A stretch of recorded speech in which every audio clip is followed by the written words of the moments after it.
Hujambo na karibu tena mtazamaji wa The World News katika kipindi hiki cha ulimwengu wa siasa. Jina langu ni Adam Hussein. Iran inasema italipiza kisasi kwa shambulizi lolote la nyuklia.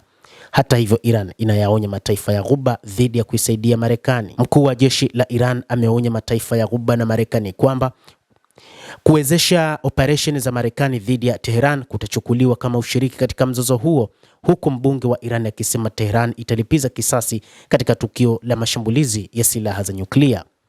Mkuu wa majeshi ya Iran Meja Jenerali Ali Abdullah mnamo Jumatano alionya mataifa ya Ghuba dhidi ya kutoa msaada kwa jeshi la Marekani, huku kukiwa na mvutano mkubwa wa kikanda. Katika chapisho kwenye ukurasa wa X, Abdullah alisema nchi za mwambao wa kusini mwa Ghuba ambazo zimesema hadharani hazitaruhusu Washington kutumia eneo lao dhidi ya Iran lazima zijue kwamba hakuna kitu kinachoepukika. Alisema kuwepo kwa idadi kubwa ya ndege za kijeshi za Marekani, hususan ndege za angani za kujaza mafuta katika kambi katika kanda hiyo, ni jambo lisilowezekana bila ya nchi hizo zinazowakaribisha. Tunaonya kwamba msaada wowote au uwezeshaji utakaotolewa kwa jeshi la Marekani wavamizi utazingatiwa kuwa ushirika pamoja na vikosi vya Marekani, mkuu wa jeshi anasema. Wakati huo, moja kati wa bunge nchini Iran anasema Tehran itajibu kama Marekani itatumia silaha za nyuklia dhidi ya Iran, akitoa maoni yake juu ya ripoti ya vyombo vya habari kuhusu uwezekano wa shambulizi kama hilo. Kulingana na vyombo vya habari vya ndani, mnamo jana Jumatano, Fada Hossein Malik, mjumbe wa kamisheni ya usalama wa kitaifa na sera za kigeni katika bunge la Iran, ameyasema hayo katika mahojiano na chombo cha habari cha Iran Khabar Online.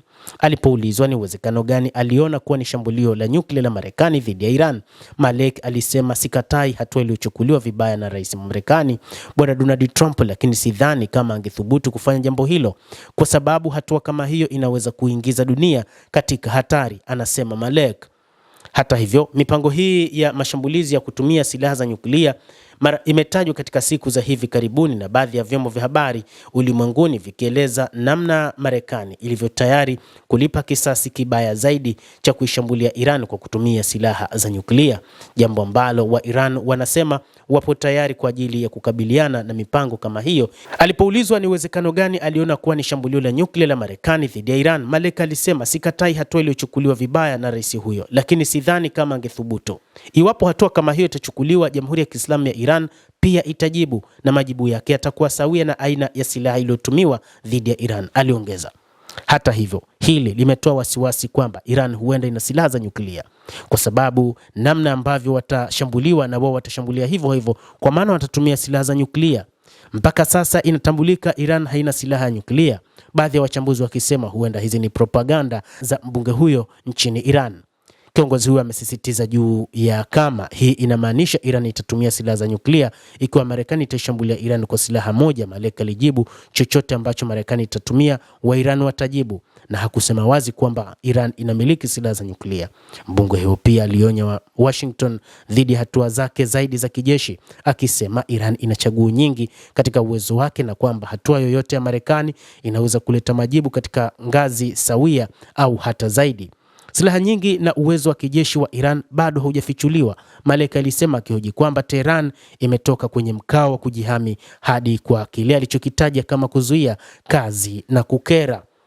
Amegeukia mazungumzo yaliyokwama ya Tehran na Washington.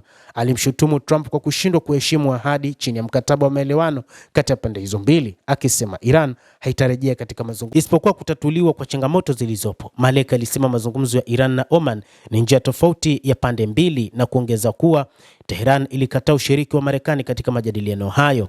Iran na Marekani zilitia saini mkataba wa maelewano katikati ya mwezi Juni chini ya upatanishi wa Pakistan unaolenga kumaliza vita vyao na kuandaa njia ya mazungumzo kuhusu makubaliano ya mwisho.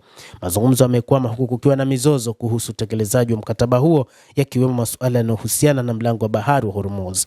Mvutano wa hivi punde unafuatia miezi kadhaa ya uhasama tangu Marekani na Israel zifanye mashambulizi ya pamoja dhidi ya Iran mnamo Februari 28 na kusababisha Tehran kulipiza kisasi dhidi ya malengo ya Marekani na Israel na mali ya Marekani katika eneo hilo.